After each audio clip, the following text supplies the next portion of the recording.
ফুলকুমারীতে ৪২ লক্ষ টাকা ব্যয়ে নতুন গ্রাম পঞ্চায়েত ভবনের ভূমি পূজন। মাতাবাড়ি আরডি ব্লকের অধীন ফুলকুমারী গ্রাম পঞ্চায়েত এলাকায় নতুন গ্রাম পঞ্চায়েত ভবন নির্মাণের লক্ষ্যে অনুষ্ঠিত হল ভূমি পূজন অনুষ্ঠান। দীর্ঘদিন ধরে এলাকায় একটি উন্নত ও আধুনিক গ্রাম পঞ্চায়েত ভবন নির্মাণের দাবি জানিয়ে আসছিলেন স্থানীয় বাসিন্দারা। অবশেষে সেই দাবি পূরণের পথে প্রায় ৪২ লক্ষ টাকা ব্যয়ে ফুলকুমারীতে নির্মাণ করা হবে নতুন গ্রাম পঞ্চায়েত ভবন। সংশ্লিষ্টদের মতে এই ভবন নির্মাণের মূল লক্ষ্য হল এলাকার উন্নয়নমূলক কর্মকাণ্ডকে আরও গতিশীল করা এবং সাধারণ মানুষের কাছে সরকারি পরিষেবা আরো সহজে পৌঁছে দেওয়া। ভূমি পূজন অনুষ্ঠানে উপস্থিত ছিলেন মাতাবাড়ি বিধানসভা কেন্দ্রের বিধায়ক অভিষেক দেবরায়, জেলা সভাধিপতি দেবল দেবরায়, পঞ্চায়েত সমিতির চেয়ারপারসন শিল্পী দাস, বিডিও সহ সংশ্লিষ্ট দপ্তরের আধিকারিক ও জনপ্রতিনিধিরা।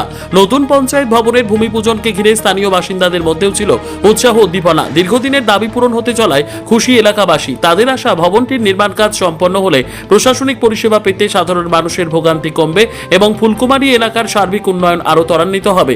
নতুন এই গ্রাম পঞ্চায়েত ভবন নির্মাণের উদ্যোগকে ফুলকুমারীর উন্নয়নের ক্ষেত্রে গুরুত্বপূর্ণ পদক্ষেপ হিসেবে দেখছেন এলাকার মানুষ।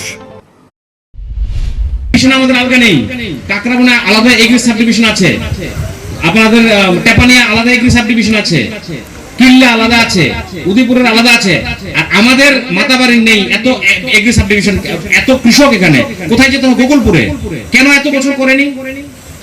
আমি এমএলএ হওয়ার পর প্রথমে এই জিনিসটা যখন দেখি, সঙ্গে সঙ্গে মিনিস্টারের সাথে কথা বলে আমরা কিন্তু দেখবেন এই যে নবশক্তির দিকে যেতে বা দিকে আপনাদের একটা আমাদের SA office, agricultural superintendent office সেখানে তৈরি হচ্ছে, যেন আমাদের মাতাবাড়ি মানুষের আর ওই গোকুলপুর না যেতে হয়। এটা মিডল পয়েন্ট, মহারানী থেকে আসলে এখানে পাবে, গর্জি থেকে আসলে এখানে পাবে। সেটা কিন্তু এখানে আমরা অলরেডি তৈরি করছি, আগামী কিছুদিনের মধ্যে সেটা কার্যকরী হবে।